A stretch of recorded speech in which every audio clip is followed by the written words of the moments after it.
एक लड़का था जिसका नाम फैज था। फैज एक शरीफ और सादा जिंदगी गुजारने वाला नौजवान था। उसका ताल्लुक एक मिडिल क्लास मुस्लिम परिवार से था। वो माँ बाप की इज्जत करता था और नमाज का पाबंद भी था। मगर उसकी जिंदगी में एक ऐसा मोड़ आया जिसने उसे तोड़ कर रख दिया। कॉलेज के पहले साल में उसकी मुलाकात सना नाम की एक लड़की से हुई। सना दिखने में बेहद खूबसूरत और बोलने में बेहद मीठी थी। सना की बातों में एक जादू था जिससे कोई बच नहीं सकता था। फैज उसकी तरफ खिंचता चला गया और एक दिन उसने मोहब्बत का इजहार कर दिया। सना ने मुस्कुराकर कहा, मैं सोच कर बताऊंगी। फैज की रातें अब सिर्फ उसी के ख्यालों में गुजरती थी। कुछ दिन बाद सना ने कहा, हाँ मैं भी तुमसे मोहब्बत करती हूँ। फैज की दुनिया जैसे रोशन हो गई, हर चीज अब हसीन लगने लगी। दोनों ने एक दूसरे से वादे किए, साथ जीने और मरने के। फैज ने अपने माँ बाप से झूठ बोलकर उससे मिलने जाना शुरू कर दिया। नमाजें छूटने लगीं, कुरान की तिलावत बंद हो गई। अब उसकी सुबह सना का मैसेज देखकर होती और रात वीडियो कॉल पर गुजरती।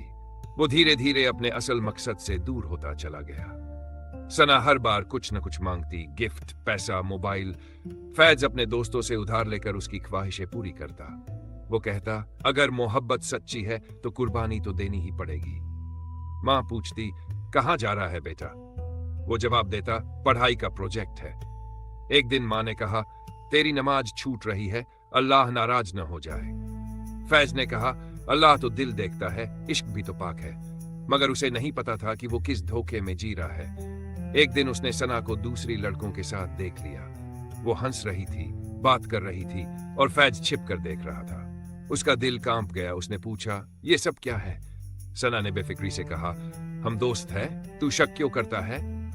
फैज ने यकीन कर लिया क्योंकि मोहब्बत ने उसकी आंखों पर पर्दा डाल रखा था। कुछ महीने बाद सना का बर्ताव बदलने लगा। वो फैज से बात करने में कतराने लगी, फोन उठाना छोड़ दिया। एक दिन उसने साफ कह दिया, अब मेरा इंटरेस्ट नहीं रहा। फैज का दिल चकनाचूर हो गया। वो जमीन पर गिर पड़ा। उसने कहा, जिससे मोहब्बत की उसी ने बर्बाद कर दिया। उसका दिल टूटा, उसका ईमान डगमगाया और वो खुद से नफरत करने लगा। एक दिन उसने खुद को कमरे में बंद कर लिया और रोता रहा। उसने आईने में खुद को देखा और पूछा, क्या यही था मेरा सफर? उसी रात माँ ने दरवाजा खटखटाया। बेटा तू ठीक है? फैज ने दरवाजा खोला और माँ के सीने से लगकर फूट फूट कर रोने लगा। माँ ने कुरान लाकर उसके सामने रखा और कहा, इससे सच्ची मोहब्बत कर बेटा। उसने कुरान को छूते ही महसूस किया कि दिल में सुकून उतर रहा है। अगली सुबह उसने पहली बार फजर की नमाज पढ़ी। महीनों बाद वो सजदे में गिर पड़ा और बोला, या अल्लाह मुझे माफ कर दे।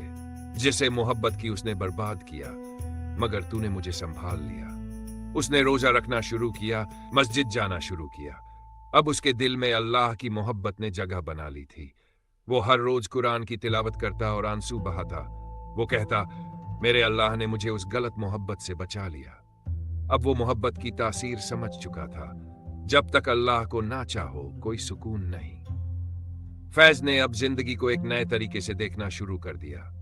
अब वो नौजवानों को कहता, हर खूबसूरत चेहरा सच्चा नहीं होता। वो इस्लामिक जलसों में हिस्सा लेने लगा और अपनी कहानी बयान करता। लोग उसकी बातों को सुनकर रोने लगते क्योंकि ये हर घर की कहानी थी। एक दिन उसने वही जगह देखी जहां वो सना से पहली बार मिला था। उसने नीचे देखा और कहा, आज यहां भी अल्लाह का नाम लूंगा। उसने सजदा किया और कहा, या रब तेरे जैसा वफादार कोई नहीं। अब फैज का नाम उस्ताद फैज बन गया, जो नौजवानों को हक का रास्ता दिखाता। वो हर किसी से कहता, इश्क अगर करना है तो रब से करो, धोखा नहीं मिलेगा। एक लड़का उससे मिला और कहा, मैं भी उसी हाल में हूं। फैज ने कुरान उसकी तरफ बढ़ाया और कहा, इसमें वो सब है जो तुझे चाहिए। अब फैज की जिंदगी में कोई सना नहीं थी, मगर सुकून था, रूहानी चैन था।